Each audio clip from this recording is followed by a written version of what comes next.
Hello, everyone, and welcome to the March vlog. Remember, a vlog is simply a video blog. So most of you said this is a method you prefer. It's really fun for me because I get to sort of feel like I'm in a living room with you. So anyway, I want to talk about a very important but small word. So I'm calling this vlog the huge two-part role of a tiny biblical word. And that word is but, B-U-T. And I want to talk about its two-part nature, one which looks forward and one which looks back. So to get us thinking about this, think about that Roman deity named Janus, Janus, and you'll recall that's where our word for January comes from. So Janus simply is that theater face where one side looks to the future, like the new year, one looks back at the old year, like December.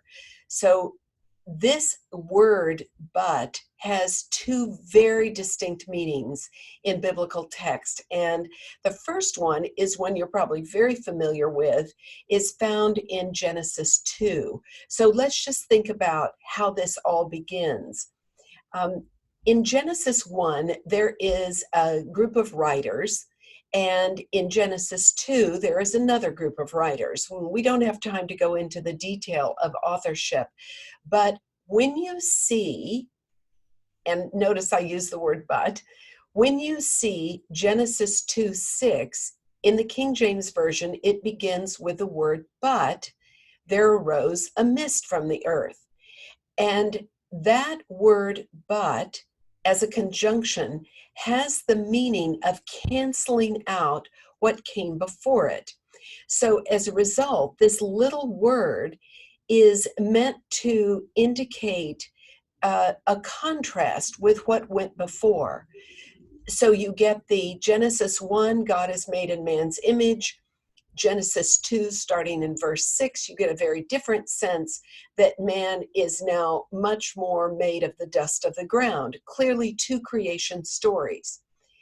That word, but, not only has the sense of contrast, but it has an even deeper meaning, which is the impossibility of what went before.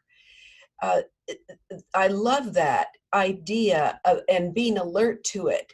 It's essentially, but is stating the impossibility of what was before stated. And that's the rub for Bible students. Genesis 2 would cancel out or say that Genesis 1 is impossible. And two different creation stories, two different stories in Genesis, we want to be alert to which one we identify with. There are some synonymous terms for this conjunction but that indicate this canceling out. Words, phrases like on the other hand or by contrast. So it's really pointing you to, in effect, a new reality, or it's trying to point you to that. Now, to illustrate this, I had an experience in business early on where I began to realize how important this word is. I used to do a lot of executive coaching, and one of the things that new young managers want to be really good at is giving performance reviews to their team members or their direct reports, the people that report up to them. And in the process of coaching people how to give a good performance review, I encourage them to avoid the use of but and instead use the word and. Here's an example. If I'm the manager, and let's say you're the employee, you might come into my office for your annual review, and I would say, gosh, Nancy, you are so good at delivering reports. I love the language you use. I find you're always on time, and I so appreciate that. But you really need to work on your team building skills.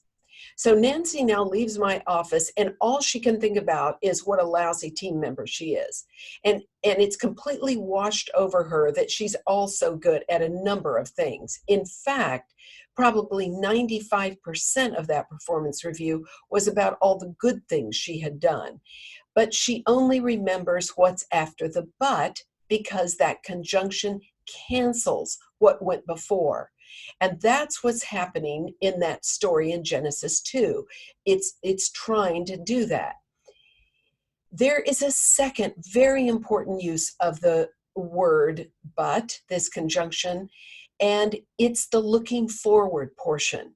You really find this in the book of Psalms. There are many different types of psalms, which I'm sure you know. There are Thanksgiving psalms, psalms of praise, psalms of ascent, where they were going to Jerusalem for Passover and singing these wonderful songs like I lift up mine eyes unto the hills. There are also psalms called laments. And a lament psalm, there are a number of them in the 150 psalm psalter that we have today. Those psalms have a very formal structure. First, they always begin with addressing God. It might be Lord, Elohim, Yahweh, but it's always addressed to God. The second step of a lament is stating the lament. Lament simply means an expression of grief or suffering. If it's a community lament, in Israel's case, it might be that they were just invaded by a foreign army, or it might be a lament about the exile when they were forcibly marched to Babylonia. In the United States, we also have community laments when there's an assassination of a key figure like a president or Martin Luther King. We had a lament, a community lament, when 9/11 occurred and the Twin Towers were destroyed. Individual laments, and the Psalms has both individual and community laments, are often about a physical problem. It could be a disease. It could be a relationship issue. It could be a sense of falling out with God, a lament of a distancing from God. The point is, each lament has this structure, and the third part uses the word but at the beginning. And instead of a canceling sense of but, it's a forward-looking sense. It's in fact when thought turns from the problem to the healing solution. It's such a critical moment. This is the kind of but we need in our thinking when we're trying to move out of the problem, the grief, the remorse, the anger, the sickness, whatever the challenge is, to a vivid sense of God's presence and allness and love and comfort. That's the but that indicates a turning of thought, a turning toward the light, just like a plant does. I want to give you an example. In Psalm 3, which is an individual lament, it begins in verse 1, Lord, how many are my foes? Many are rising against me. So you see that structure right away. The first part of a lament is turning to God. Well, there it is, Lord. And the second part of a lament structure is stating what the lament is. Why am I grieving? Well, this guy's got a lot of foes, a lot of enemies. Verse 2 in Psalm 3 says, many are saying to me, there is no help for you in God. Well, this is a terrible situation. The person's not only facing enemies coming at them, but they've got friends who are saying God isn't anywhere nearby. So this person is really in a suffering state. Notice what happens, though, in verse 3. But you, O Lord, are a shield around me, my glory, and the one who lifts up my head. Here is the beginning of thought turning. And as the psalm goes on, you see this person working out of their grief stage into a rejoicing. There are so many psalms that have this pattern, and you would probably love to research some of these. You might look at Psalm 3, like I just showed, Psalm 6, Psalm 7, Psalm 40, Psalm 51. There are many, Psalm 10 and 11. You'll find them. And I wanted to talk about a kind of lament that's going on right now, which is what prompted this vlog for March. There is a global lament going on about this virus, and everywhere you and I turn, I'm sure, like your family is discovering, my husband and I hear this constantly, 24/7, on every major media outlet. The importance of this is addressed with the Passion story. And I'll tell you what I mean. This is a real example. In 1643, the bubonic plague was raging through Europe. About half of Europe's population had died from it. There was a tiny village in Bavaria, in southern Germany, that were deeply devoted Christians, and they gathered together and they prayed to God to lift this bubonic plague, or Black Death, as it was called, from their village. And they made a bargain. They said, God, if you lift this, we will reenact the Passion Play every 10 years for as long as our village exists. And they have done that. It started in 1643, then it was shifted to the turn of a decade. This year, 2020, is the 42nd enactment of the Passion Play, which is the last week of Christ Jesus' life, beginning with Palm Sunday, going to the resurrection and the ascension.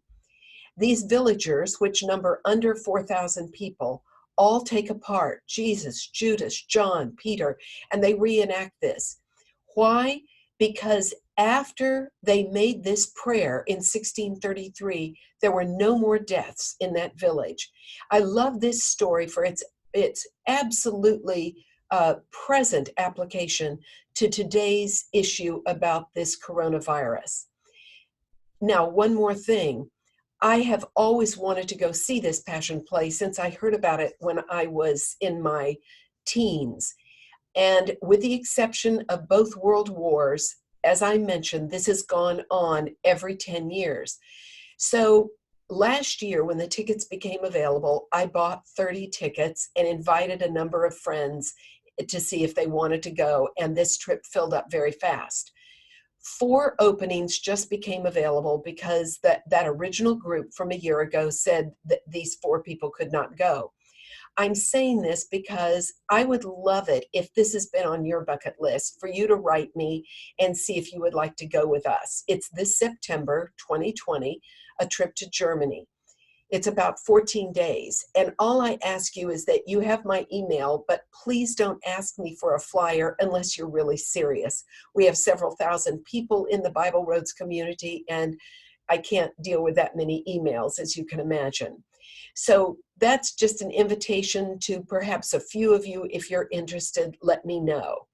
And the final thing I want to say is kudos to those of you who noticed the new Genesis CD that I released last month and mentioned in the February vlog, and the new Genesis workbook that goes with it. A number of you, like me, have found the power of Bible study groups, and nothing thrills me more than getting an email from someone who says, we're starting a study on X book. And a number of you wrote in and you're starting a study on Genesis.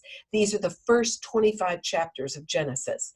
So we have the links for both the workbook and the CD that's an overview, or the MP3 download below. So if you're interested, I hope you'll think of studying that incredible book of Genesis, which I thought I knew, and I found so many new things I did not, and that's all shared in the CD, and you'll discover on your own. I hope you'll think about that with your friends, and until then, I want to wish you a wonderful month of March, a healing, enlightening month of Bible study, and I will see you in the scriptures. Thanks. Bye-bye.